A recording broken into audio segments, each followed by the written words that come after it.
Company of India limited द्वारा संस्थान के सहयोग से किया जा रहा है। लाभदायक साबित होगा। धन्यवाद। एक वर्ड बहुत बोला जाता है कि महिलाएं अनपेड कार्य ज़्यादा कर रही हैं। मेरा एज ए डायरेक्टर सीवा की तरफ के उसमें नहीं, उस पोजीशन की वजह से नहीं, मैं एक महिला होने के नाते मैं ये कहना चाहूँगी कि हम कोई अनपेड कार्य नहीं कर रहे हैं।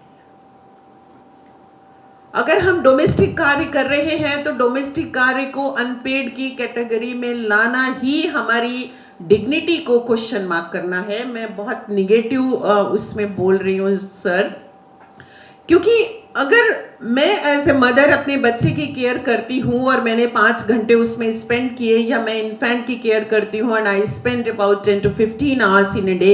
अगर एग्रीकल्चर को देखेंगे मॉडर्न डेज में, मॉडर्न फार्मिंग में, तो ऑलरेडी हमारा रीजनल मैनेजर बोल दिए हैं कि वुमेन का कंट्रीब्यूशन कितना है और एग्रीकल्चरल टेक्नोलॉजी का contribution particularly for women farmer.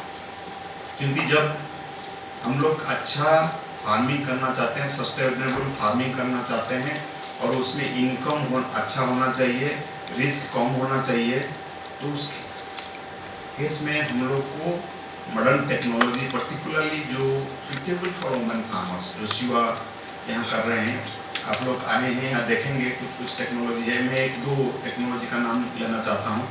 Integrated vertical nutri farming system, क्योंकि आजकल ज़मीन कम हो रहा है और माताओं के नाम में कम ज़मीन है, तो उस क्षेत्र में हम लोग कैसे कम ज़मीन में वर्टिकल फार्मिंग करेंगे, क्योंकि उसमें भी रिस्क भी कम है।